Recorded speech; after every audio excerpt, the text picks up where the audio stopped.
Hi friends, നമ്മൾ ഇന്ന് പരിചയപ്പെടാൻ പോകുന്ന രണ്ട് ഐറ്റംസ് ആണ്.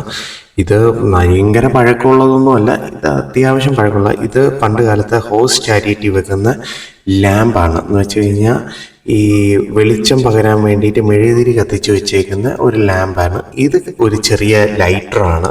ഇത് രണ്ടും അത്രയും പഴക്കമൊന്നുമില്ല, എന്നാലും വിൻറ്റേജ് ആവും എന്നുള്ളൊരു പ്രതീക്ഷയിൽ വാങ്ങി വെച്ചത് മാത്രമേ ഉള്ളൂ. അത് ആദായ വിലക്ക് കിട്ടിക്കൊണ്ട് വാങ്ങിയെന്ന് മാത്രമേ ഉള്ളൂ. ഇത് ബാസ് ആൻറ്റിക്സ് എന്നാണ്. പുള്ളിയുടെ എല്ലാ ഡീറ്റെയിൽസും നമ്മുടെ FB ഇൻസ്റ്റാഗ്രാം പേജിൽ നമ്മൾ പേസ്റ്റ് ചെയ്തിട്ടുണ്ട്.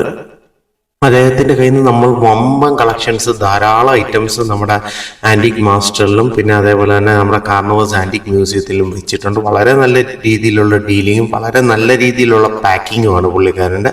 സോ ഇതും നമ്മുടെ ആൻറ്റിക് മാസ്റ്ററിലോട്ട് അപ്ഡേറ്റ് ചെയ്തിട്ടുണ്ട്. പിന്നെ അതേപോലെ തന്നെ നമ്മുടെ FB ഇൻസ്റ്റാഗ്രാം പേജ് ഏതെങ്കിലും ചങ്ക് ഫോളോ ചെയ്യാനുണ്ടെങ്കിൽ ഒന്ന് ഫോളോ ചെയ്യുക. പിന്നെ നമ്മുടെ യൂട്യൂബ് ചാനൽ ആൻറ്റിക് മാസ്റ്റർ എന്ന യൂട്യൂബ് ചാനൽ സബ്സ്ക്രൈബ് ചെയ്യുകയാണെങ്കിൽ ഞാൻ ഇടുന്ന പഴമയെ തൊട്ടറിയുന്ന വീഡിയോസ് എല്ലാം അവിടെ അപ്ലോഡ് ചെയ്യുന്നത്.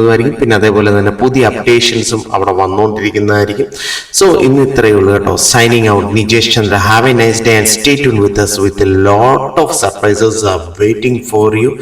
ഇടിവിട്ട് ഐറ്റംസ് വരാൻ കിടക്കുന്നതേ ഉള്ളൂ. Signing out, Nijesh Chandra. Bye by.